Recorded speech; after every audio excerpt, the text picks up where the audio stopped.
Vamos a partir y vamos a distribuir la mesa de la siguiente forma. Van a haber 20 minutos para cada expositor, luego vamos a hacer 10 minutos de preguntas. Las preguntas va a correr un papel que algunos investigadores del CEJA o investigadoras también van a ir pasando. Estas preguntas luego se le va a dar lectura y los expositores van a tener unos entre 5 a 10 minutos para responderlas brevemente, ya que estamos por sobre el tiempo.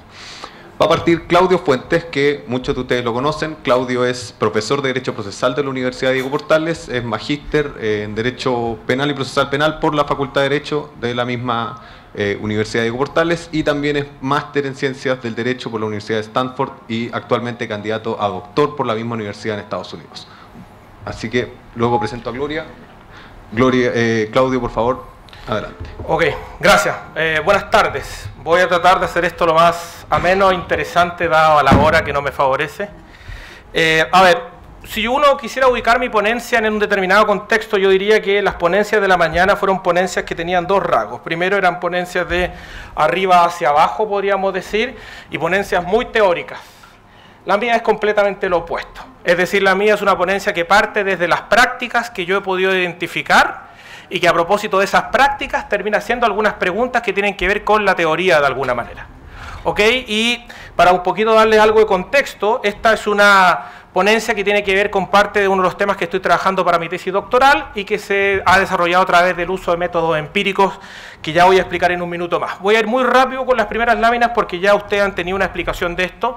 Simplemente quisiera reiterar que el case management, o dentro de la literatura de case management, está la idea de court management, la organización de las cortes, está la idea de los tracks que explicaba el profesor Ramón García, pero en particular a mí lo que me interesa es aquello que se conoce como judicial case management, o el case management que el juez hace en un determinado caso. ¿Ok? En un determinado caso. Y ahí ustedes tienen distintas definiciones, después les puedo pasar el PowerPoint si quieren, no hay problema, que yo traduje de distintas partes, normalmente el mundo del common law, pero también de los principios ya mencionados, que si ustedes ponen atención, se traduce en la intervención del juez en el contexto del desarrollo del litigio, en donde el juez hace uso de determinadas técnicas para efectos de facilitar el avance del proceso en alguna manera para un determinado fin, y estas técnicas, o sí, no hablan de cuál es ese fin necesariamente, algunas de ellas lo hacen. En ese escenario, dentro de la literatura de case management, siempre se pensó, especialmente en la literatura norteamericana, que el case management tenía lugar antes de la audiencia de juicio, en aquello que se llama la etapa preliminar o la etapa intermedia o la pre-trial hearing, y después de la audiencia de juicio cuando se trata del cumplimiento de las sentencias. Eso es más o menos lo que sería del paper seminal de esto, que es de una profesora de la Universidad de Yale, Judith Resnick. Pero resulta que ha habido investigación posterior, y ahí les cito a algunos de los autores más importantes en la materia, que dicen que, ¿sabe qué? El case management, o esta idea de conducción del proceso por parte del juez a través de distintas técnicas, quizás de manera contraintuitiva, también se da en la audiencia de juicio. Y en ese contexto ahí yo simplemente les coloco un pequeño resumen de las distintas técnicas que la literatura comparada identifica respecto de que están a disposición de los jueces para efectos de poder dirigir e intervenir en el sentido de conducir el proceso. Ustedes se fijan, hay diversas técnicas para poner límites de tiempo, algo se mencionaba en la mañana sobre el uso de las conciliaciones, pero no solo la conciliación respecto al fondo de la causa, sino que también los contratos procesales y la posibilidad de llegar a acuerdos sobre la rendición de la prueba, entre otras cosas, la posibilidad de excluir prueba incluso en la audiencia de juicio, entre otras cosas. Por lo tanto, lo que yo le voy a hablar son los resultados de una investigación que está terminando, basada en tres grandes fuentes de información. Esta investigación está circunscrita a los juzgados reformados de la jurisdicción de Santiago. Estoy hablando de los juzgados de familia, los juzgados laborales y los tribunales orales en lo penal. No me he metido en juzgado de garantía, que ese es otro mundo en otro sentido. Y básicamente tres fuentes de información. En primer lugar, observaciones de audiencia. Ustedes pueden ver ahí el detalle. A nivel cronológico consisten, normalmente los juicios orales en materia penal son más extensos que las de otras materias, normalmente, pero también entrevistas con abogados, jueces de las distintas áreas, administradores, jefes de causa, que son funcionarios de tribunal, e incluso actas, que son aquellos que ayudan a los jueces en la audiencia, y por supuesto análisis de información estadística. Entonces lo que yo les voy a presentar ahora son las principales, llamémoslo así, prácticas que yo pude detectar de la observación de audiencias. ¿Okay? Y cómo estas prácticas parecieran asemejarse a lo que nos han contado en la mañana que podría ser case management. Esa, de hecho, es una de las discusiones que tenemos que tener, si esto que estamos viendo o no es o no case management en alguna medida. ¿Okay? Y yo quisiera partir por hablar de esto. todas las audiencias que yo vi, nótese, audiencia de juicio exclusivamente, son audiencias que, es decir, al final del trámite procesal, partieron por intentos de conciliación. La literatura comparada normalmente habla de que los intentos de conciliación ocurren antes, ocurren en la etapa preliminar y antes de ella, y no identifica mucho la posibilidad de conciliar en materia de audiencia de juicio.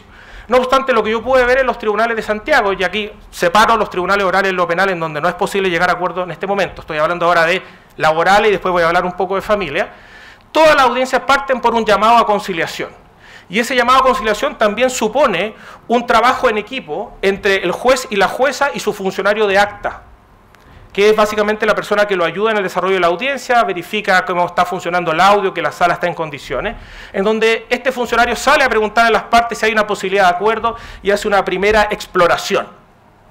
Posteriormente, en función de lo que les dicen las partes, muchos jueces dicen este funcionario es un mensajero del tribunal, manda mensaje de ida y manda mensaje de vuelta de alguna manera, y le cuenta de alguna manera al tribunal cuál es la posición de las partes acerca de la posibilidad de llegar a una conciliación. ¿Ok? Y en ese contexto, una vez que vuelve a iniciar la audiencia de juicio, derechamente el juez, en función de esta información, pregunta si hay posibilidades de acuerdo. ¿Ok? ¿Y cómo hacen los jueces este trabajo? Esta es una cuestión más etnográfica, pero que es bien interesante porque muestra que para hacer este trabajo los jueces tienen que hacer toda una labor de preparación previa, en donde tienen que estudiarse las causas en buena medida. Esto supone que los jueces chilenos, y en esto se comparte con los jueces de familia, estudian en detalle la demanda, la contestación, revisan el acta de audiencia preparatoria, algunos jueces van más allá y revisan la prueba que ha llegado directamente al tribunal, algunos van más allá y revisan el audio de las causas que han tenido lugar con anticipación. ¿Por qué? Porque lo que ellos están buscando es información para poder proponer buenas bases de acuerdo y para poder entrar en esta dinámica de proponer una solución negociada. El punto es que este ejercicio, como ustedes pueden ver en la segunda parte de la lámina, puede llegar a consumir gran cantidad de tiempo de la audiencia. Esto puede llegar en algunos casos a durar a 30 a 40 minutos de audiencia que normalmente no suponen una hora de agendamiento. Lo que supone en alguna medida que si un juez decide ir por la vía de la conciliación, esto puede prácticamente garantizar una continuación un mes o 2 meses después de la audiencia de juicio propiamente tal. ¿Ok? Lo interesante también se da cuando se da esta dinámica que uno puede ver acá, que es que aquí, cuando las partes se oponen a la posibilidad de un acuerdo, los jueces de alguna manera toman actitudes distintas. Hay algunos jueces que dicen no, si la parte no quiere llegar a un acuerdo, no llega a un acuerdo y seguimos adelante, mientras que hay otros jueces que insisten en el acuerdo e insisten en la posibilidad de llegar a una conciliación. Después vamos a hablar un poco de las consecuencias que esto puede llegar a tener. Esa es una primera idea, ¿cierto? O sea, toda la audiencia que se supone que es para rendir prueba, no parte hablando de la prueba, sino que aparte con intentos de conciliación para efecto de determinar la causa por esa vía. Dentro de las distintas técnicas que los jueces utilizan para efecto de poder llegar a proponer una base de acuerdo, uno puede, si usted quisiera, establecer un margen de técnicas. Yo tengo más o menos identificadas 9 técnicas distintas en la materia, que se van estableciendo y uno puede decir que van increciendo en lo que uno podría llamar el nivel de presión o de facilitar un acuerdo. Aquí todos tienen una visión distinta, ¿cierto? Muchos jueces dicen yo estoy facilitando un acuerdo, pero los abogados normalmente dicen me están presionando por el acuerdo. Y ahí hay una dicotomía que se da en ese contexto.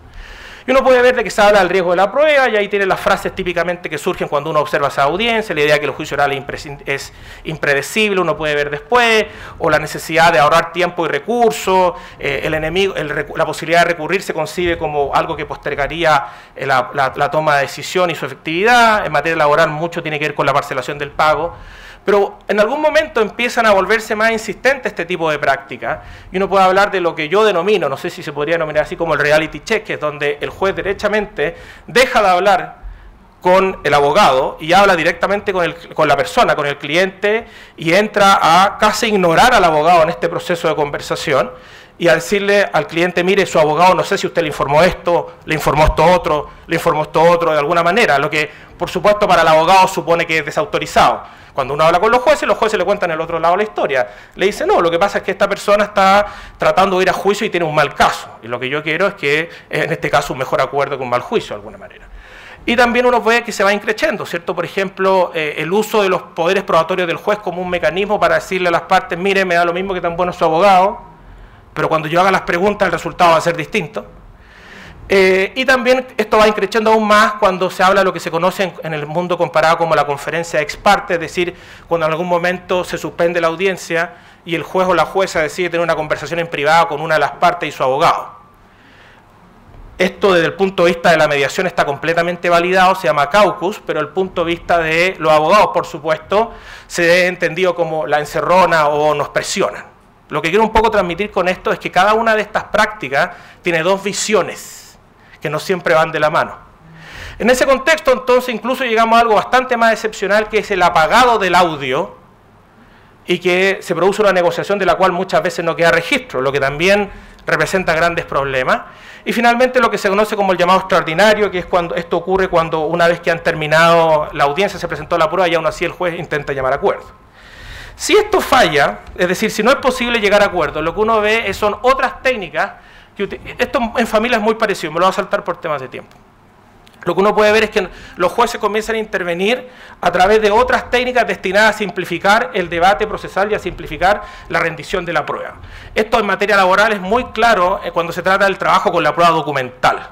A propósito de nuestra nueva ley de tramitación digital que permite subir los documentos ante la audiencia de juicio, lo que se ha hecho a tal nivel es decirle a las partes: ¿usted vio el documento en internet? ¿Sí? ¿Tiene conocimiento de él? ¿Sí tiene algo que decir? No. ¿Usted hizo lo mismo? ¿Sí? ¿Alguien se objeta a estos documentos? No, entonces los damos por incorporados. Lo que es completamente distinto al trámite que establece la ley en alguna medida, que es que estos documentos tendrían que ser leídos de manera resumida o de manera íntegra. Entonces lo que se hace en este contexto es simplificar el proceso de incorporar la prueba. De alguna manera algunos dirían lo está cambiando contrario a lo que dice la ley, y esa es una discusión que podemos tener. Pero no solo tiene que ver con el trabajo con la prueba documental, sino que también uno lo puede ver respecto de otras materias que uno diría son propias de la parcela de las partes. A propósito de lo que veíamos en la mañana, los jueces intervienen fuertemente en el orden de presentación de la prueba. En materia laboral la ley establece un orden, las partes pueden acordar un orden distinto, muchos jueces intervienen en ese orden por distintas razones que vamos a explorar en unas par de láminas más. O el establecimiento de tiempos para abstractos y generales para efectos del desarrollo de ciertas actividades. E incluso la decisión por parte de los jueces de si van a dictar el fallo al audio o si van a postergar su resolución para tiempo después. Más aún, uno puede ver de que cuando uno observa audiencia en este escenario, uno puede darse cuenta de que existe la percepción en los abogados, y en mi caso, viendo la audiencia, también existe una constante noción de que a los jueces les falta tiempo, de que los jueces están cortos de tiempo y por lo tanto están muy interesados en que todo lo que tenga lugar en la audiencia de juicio sea eficiente desde el punto de vista del tiempo, y por ello dan múltiples incentivos y órdenes de las partes, además de la fijación de los límites extraordinarios.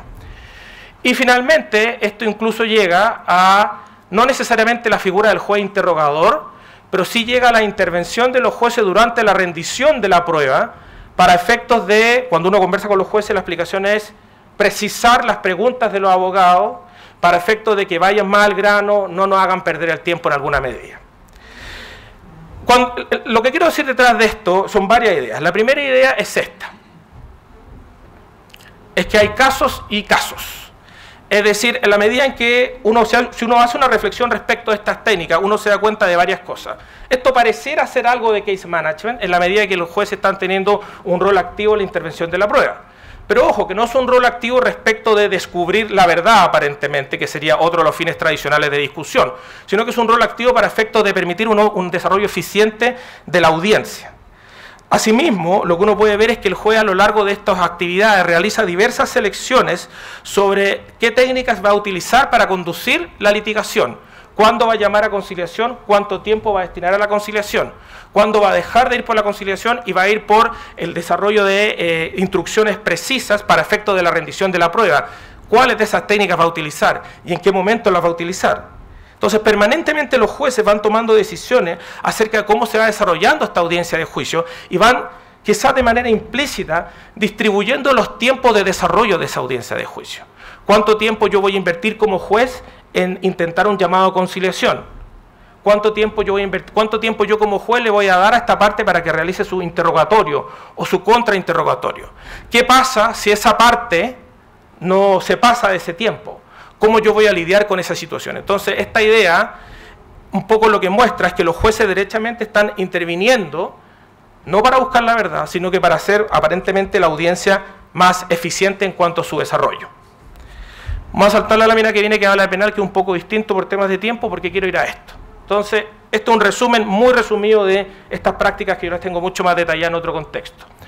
Pero lo que sí quiero, la pregunta que viene entonces es, esto es lo que uno puede ver y esto es lo que uno le dice a los abogados, pero la pregunta que viene es, ¿por qué lo hacen los jueces? Y para eso viene las entrevistas, por decirlo de alguna manera. Y las entrevistas muestran una dispersión de distintas finalidades detrás de estas actividades. Varias finalidades. Algunas de ellas van de la mano, otras no tanto. La primera, esta finalidad, es la idea de que hay que asegurar la relevancia de las actividades probatorias por parte de los abogados. ¿Por qué? Porque existe la creencia de que hay un problema algunas veces con la calidad de los abogados o con la preparación de los abogados. O los abogados no saben hacer preguntas, no saben hacer un contraexamen con preguntas sugestivas, o los abogados no llegan preparados y por lo tanto no saben qué preguntar, por ejemplo. Esto hace que el desarrollo de la audiencia sea mucho más complejo, más engorroso, que sea más difícil para el juez poder detectar la información que necesita para poder resolver. También, especialmente en materia de familia y laboral, hacerse cargo de las limitaciones impuestas por el diseño de la agenda de audiencias. Si ustedes tuvieran la oportunidad de ir a ver los juicios en materia de familia y laboral, se dan cuenta que hay lo que se conoce como una agenda mixta. Esa agenda mixta lo que hace es que los jueces en un día determinado tengan que ver distintos tipos de audiencia, con una duración de antemano que es fijada por la administración que agenda la audiencia. De alguna manera, entonces, el juez no mide su carga de trabajo necesariamente o exclusivamente por los fallos producidos, sino que mide su carga de trabajo en función de su día de audiencia o de la agenda que tiene ese día que tiene que resolver. Eso hace que el juez necesariamente no solo esté pensando en este caso cuando está resolviendo o está dando tiempo, sino que probablemente está pensando en lo que viene después y en cómo tratar de ir sacando estos distintos tipos de casos. Especialmente en materia de familia laboral, este tipo de práctica también se ha justificado a propósito de lo que se conoce como la parcelación de la audiencia de juicio. Esto es que, a diferencia de lo que pasa en penal, en donde el día del juicio, si la audiencia no termina ese día, se retoma el día siguiente hasta que concluye, en materia de familia laboral, por lo menos en Santiago, si la audiencia de juicio no termina el día que inicia, se puede retomar hasta un mes y medio después fácilmente. Y esto genera una serie de problemas. Uno de estos problemas es cómo asegurar que los testigos no se pasan la información.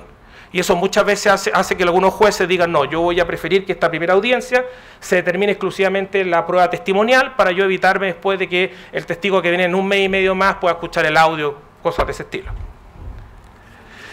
También se dicen por muchos de los magistrados entrevistados que la necesidad de estas herramientas se justifica en su capacidad de concentración.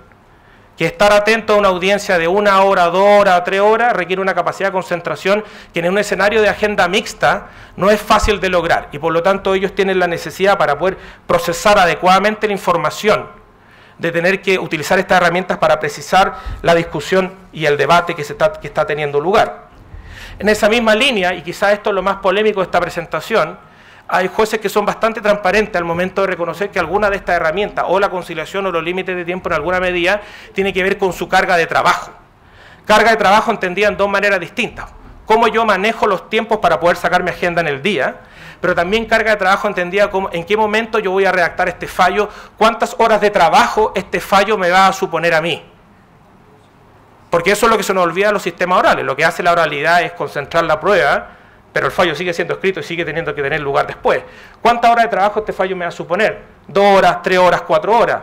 Si uno piensa, por ejemplo, que los jueces chilenos en materia de familia laboral tienen 4 días a la semana de audiencia, por lo menos 2 juicios por día, si todos esos juicios terminan el día que se hacen, eso significa que se llevan tantos fallos que tienen que cumplir con los plazos legales.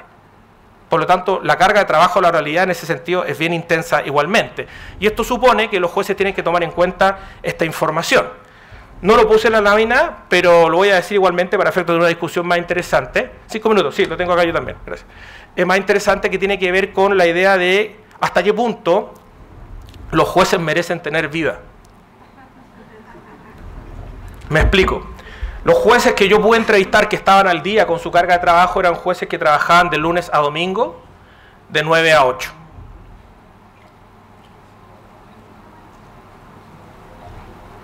O sea, hay una variable también de cómo se maneja el trabajo. O sea, existe una herramienta para poder administrar los tiempos que tienen los jueces en este contexto.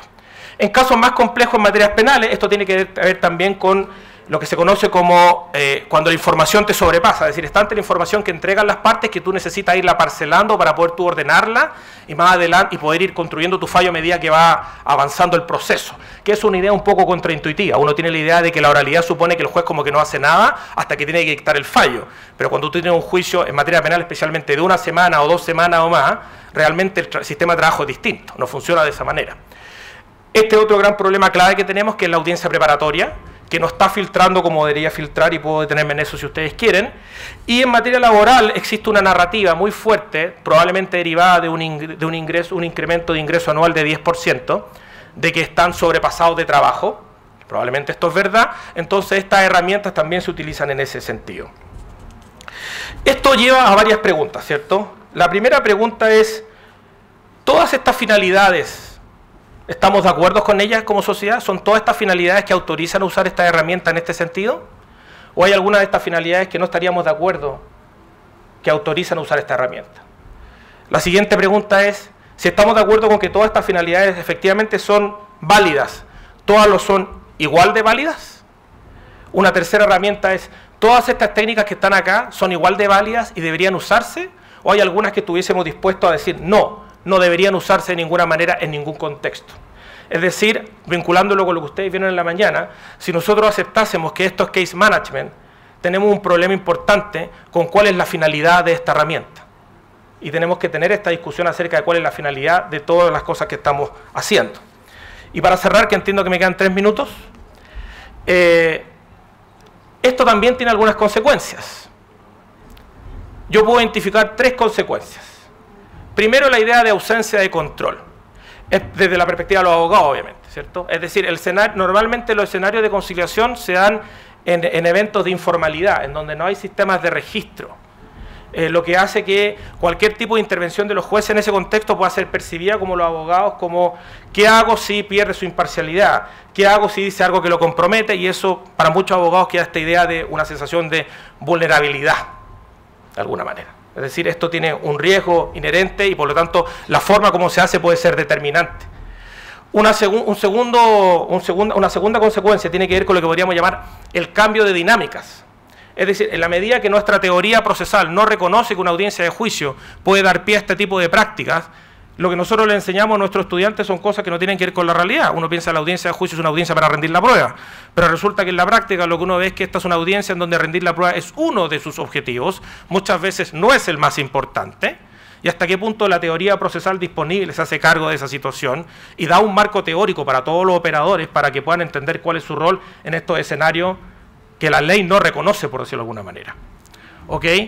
Y esto incluso puede llevar, por ejemplo, hay prácticamente unanimidad en todos los jueces que yo entrevisté, que hay ciertas actividades como las observaciones probatorias que no le importan a nada y no sirven para nada realmente. Entonces esto lleva a repensar incluso ciertos temas de litigación que uno podría pensar en algunos escenarios. Pero probablemente, y entiendo que aquí mi colega más adelante, Enrique Letelier, va a hablar en detalle, hay temas de cultura legal bien importantes. Es decir, este tipo de prácticas sin una finalidad clara, sin una práctica clara, sin un discurso claro, sin una narrativa clara, genera este tipo de impresiones. Desprestigia la labor judicial a los ojos de los justiciables. Se ahorran el fallo. Los jueces concilian porque no quieren hacer los fallos.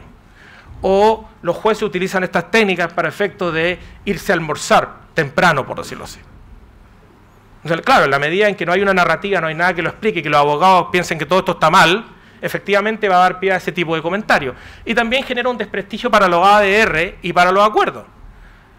¿Cuál es la percepción? Dependiendo de las técnicas que se utilizan, la percepción es, se trata de artimañas, estos son acuerdos extorsivos y lo que se conoce como el bono por causa terminada, por decirlo así. Es decir, al juez al final del día le da lo mismo como termina el caso, el punto es que termine. En la medida que, de nuevo, la teoría procesal no se hace cargo de esto, no discutimos esto, no le ponemos nombre a esto, tenemos un problema. Porque pasa algo que el marco teórico de los operadores no les permite identificar lo que es. Entonces, es necesario discutir sobre esto. ¿Hasta qué punto estas prácticas deben ser reconocidas y validadas por el sistema? Esto supone 3 cosas. Tener más evidencia sobre las causas que las motivan. Efectivamente, lo que tenemos en Chile es un case management al estilo más norteamericano de buscar simplemente reducir costos y mejorar eficiencia. Pues yo tengo un colega que dice que el case management también sirve para descubrir la verdad procesal. Ahí hay una discusión que hay que tener en alguna medida. Tener más evidencia sobre las consecuencias que generan.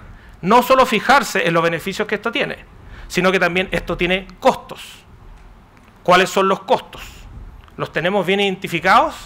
¿Cómo hacemos este juicio de proporcionalidad que nos hablaban en la mañana si no tenemos claro los costos? Y finalmente, quizás esto lo más relevante, y por eso le puse efecto especial, es identificar con claridad las finalidades que se persiguen y determinar cuáles de ellas nos parecen aceptables y cuáles no. Como decían los expositores en la mañana, esto es una técnica con una finalidad que la técnica misma nos da. Es decir, yo voy a permitir que los jueces controlen la litigación, ¿para qué fin?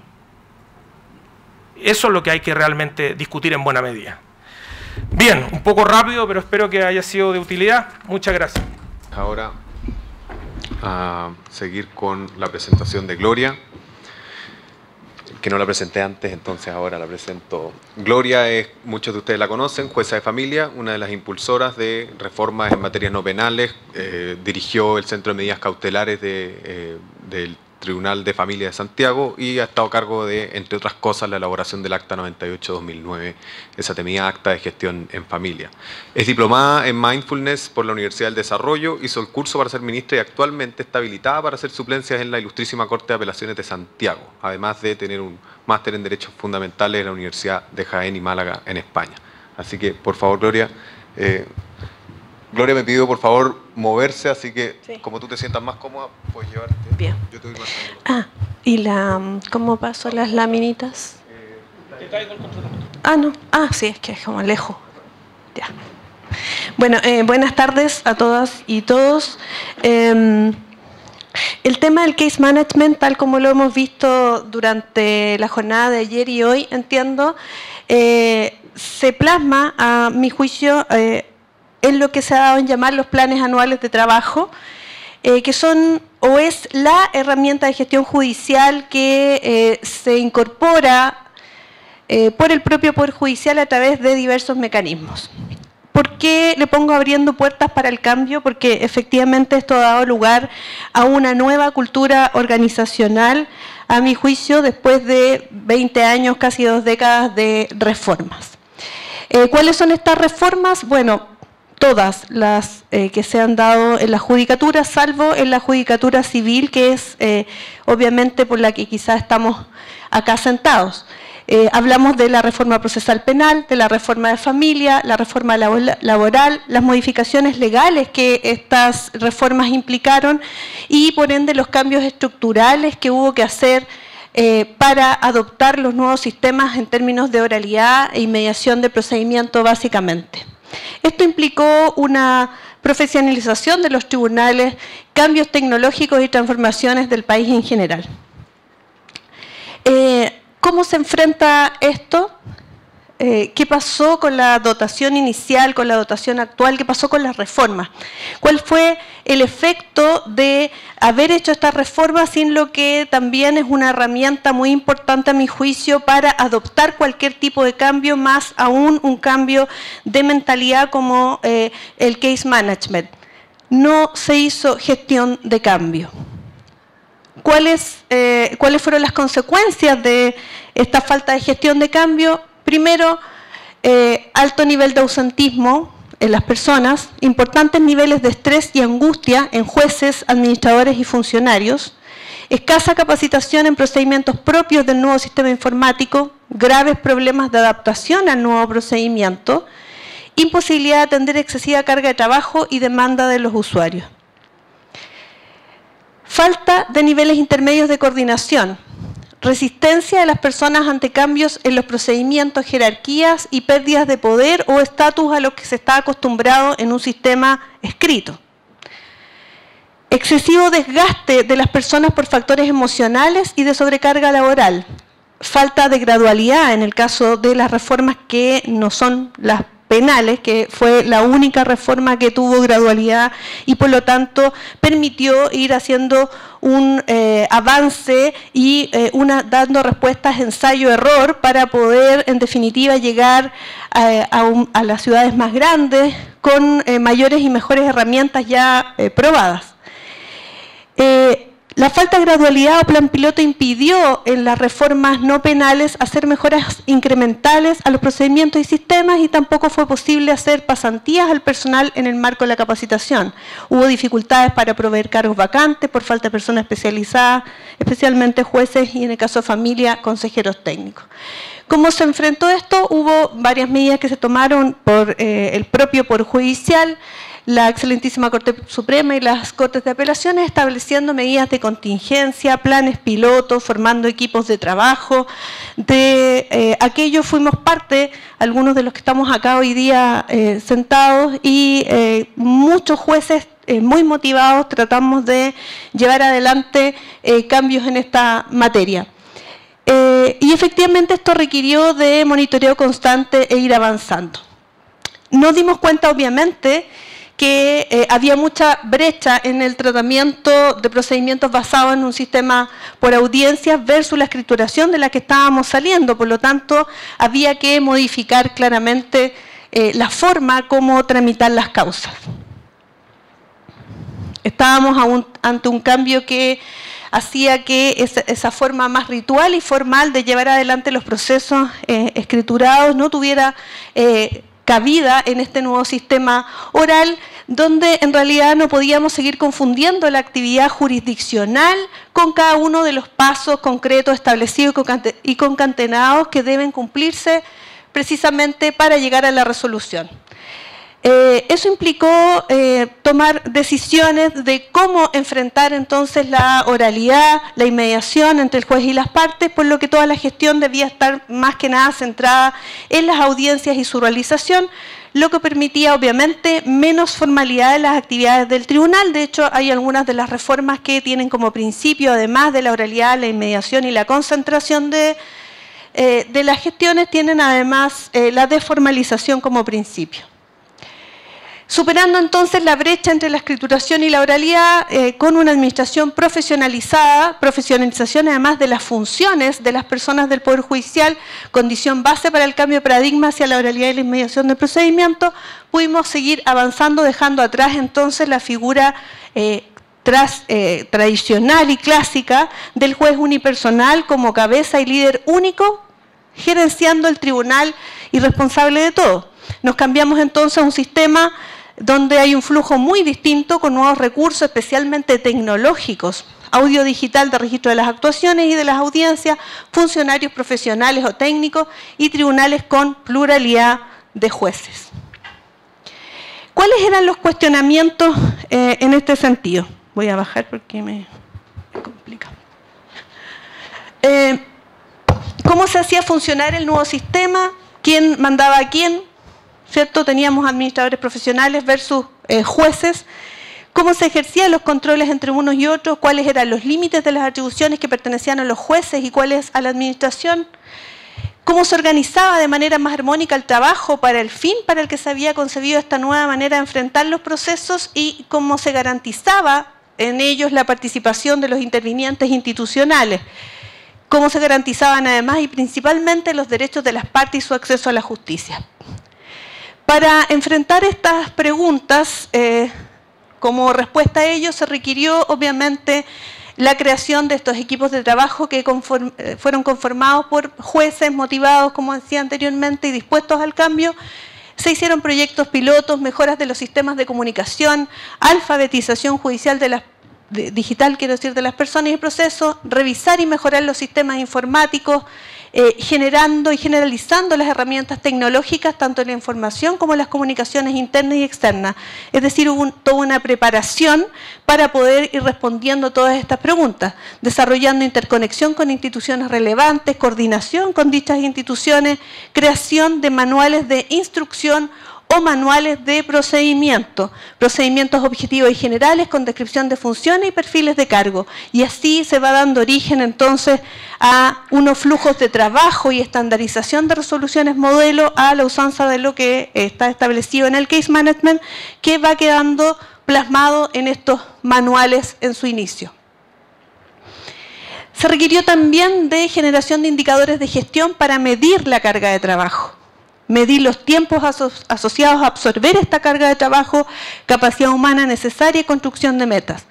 ¿Cuál era el objetivo de todo esto? Comenzar a derribar resistencias e ir sumando liderazgos para contribuir al nacimiento de una cultura organizacional distinta, nueva, orientada al servicio de las personas, como un concepto quizá muy distinto a lo acostumbrado hace 20 años atrás, que incorporó conceptos de eficiencia, eficacia, efectividad y oportunidad, como los que hemos escuchado, que son propios de la nueva forma de gestionar los casos judiciales.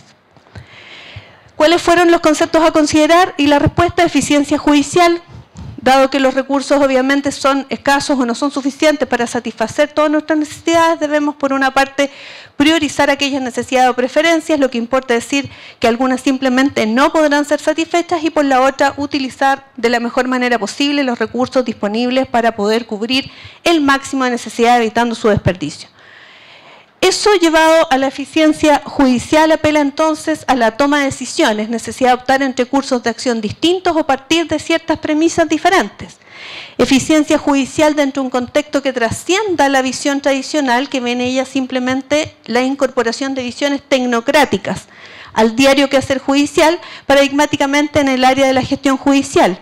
Pretende, en cambio, demostrar, esto al decir de Juan Enrique Vargas en su artículo Eficiencia Judicial, demostrar que la eficiencia depende de decisiones sustantivas sobre lo que es la función judicial y el rol que dentro de ella jugamos nosotros los jueces, los funcionarios auxiliares y los litigantes. Esas definiciones condicionan la gestión judicial y la contribución que de ella puede esperarse. Es así, además, que se incorporaron como principios a la base del funcionamiento de los tribunales, y ya principios plasmados en el último autoacordado de la excelentísima Corte Suprema, que es el Acta 71 del 2016, que precisamente es el autoacordado que permite toda la implementación de la Ley de Tramitación Electrónica en Chile. Se plasman allí principios como legalidad y competencia. Es decir, los órganos de los tribunales han de obrar estrictamente en el marco de su competencia y deberán respetar la autonomía de los demás, especialmente la adopción de decisiones que les son privativas. Responsabilidad. ¿Qué implica esto? Los funcionarios deberán responder administrativamente por el cumplimiento de sus funciones, las que deberán estar suficientemente explicitadas. ¿Dónde se explicitaban estas funciones? Primero teníamos manuales de procedimiento, luego los autoacordados de la excelentísima Corte Suprema permitieron avanzar en esto, pero era necesario avanzar hacia un instrumento que concretara esto en cada uno de los tribunales.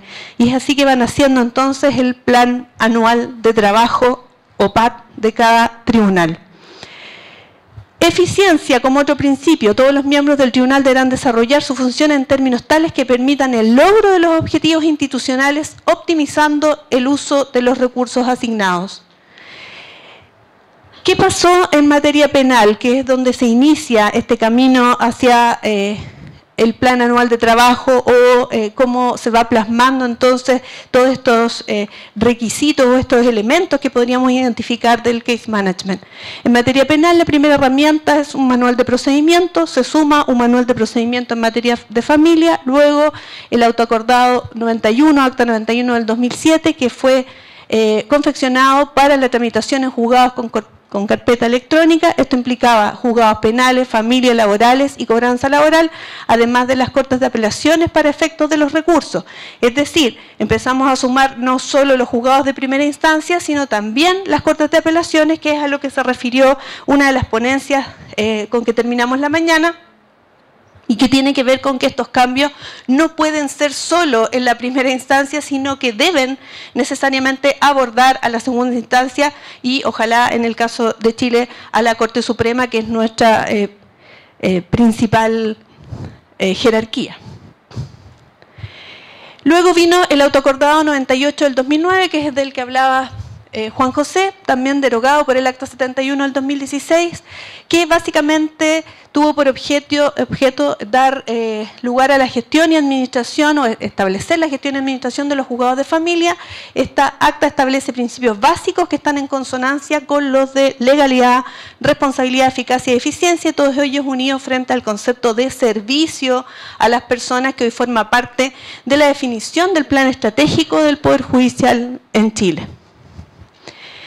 Esta acta señala órganos de la administración, administrador, juez presidente, comité de jueces, regula la construcción de la agenda, señala la flexibilidad que podríamos asimilar a la proporcionalidad como principio básico en esta materia, y relaciona con otros principios como la rotación en la asignación de las tareas de los jueces y funcionarios, la concentración de audiencias distribuidas por tipos, materias, procedimientos o intervinientes, la revisión anticipada de la agenda para optimizar el uso del tiempo diario de agenda para asegurar el desarrollo de las audiencias programadas, reprogramando anticipadamente aquellas que objetivamente no se desarrollarán, incorporando en esos espacios otras que tendrán posibilidad de llevarse a efecto. Todo esto quedó plasmado ahí en el año 2009 en este autoacordado.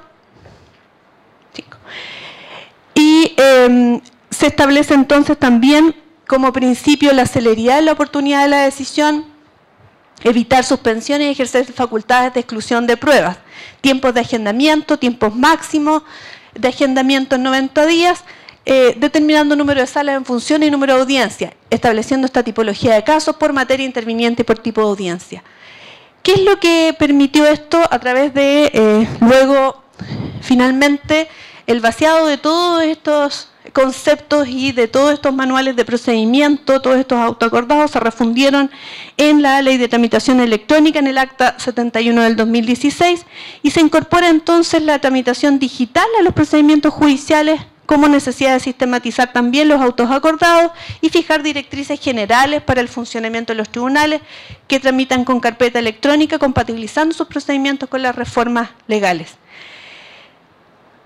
Todo esto basado en tres ejes que forman parte del plan estratégico del Poder Judicial y que tienen que ver con facilitar el acceso a la justicia a la ciudadanía, asegurar acceso a la justicia a todas las personas, brindar servicios de calidad y modernizar la gestión del Poder Judicial.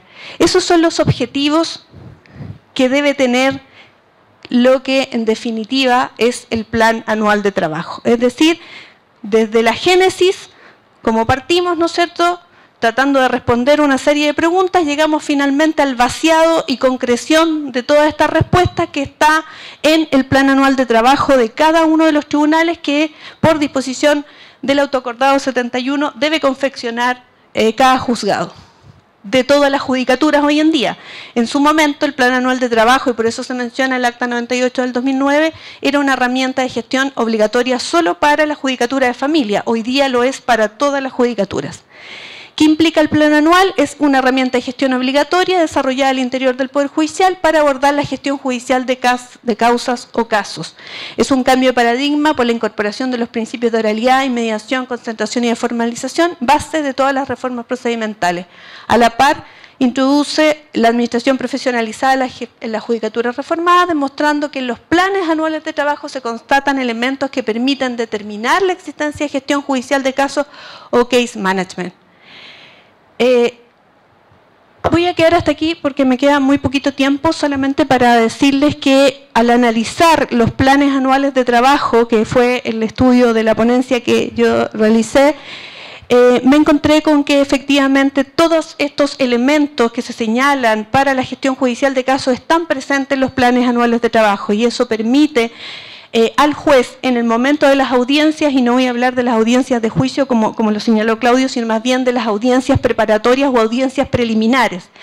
Cuando se dan todos los elementos que permiten al juez en audiencia poder manejar el caso puntual o particular, es cuando efectivamente uno tiene toda la disposición de tiempo de agendamiento de esa audiencia y de manejo del caso para poder efectivamente tomar decisiones que van bastante más allá de la mera gestión administrativa del caso, que está toda dispuesta para que el juez llegue a audiencia y tenga todas estas posibilidades de construir junto con las partes, por ejemplo, una solución colaborativa o terminar el caso en una sola audiencia, lo que en el caso de la judicatura de familia significó terminar o ha significado una estadística que implica terminar más del 80% de los casos en 90 días. Es decir, todos aquellos casos que agrupamos como causas sencillas o causas simples hoy día requieren un tiempo de audiencia muy acotado para el juez, y eso da la posibilidad que para aquellos casos más complejos, de mayor cantidad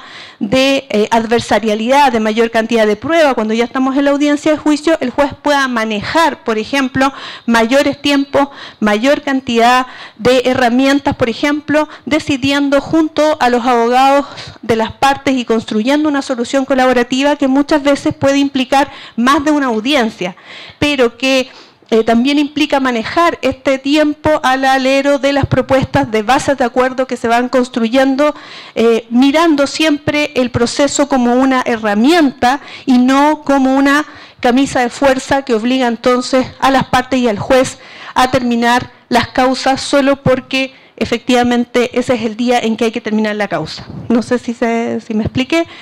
Vamos a ahondar sobre esto seguramente en la clase de mañana, así es que va a haber un artículo también a su disposición. Muchas gracias.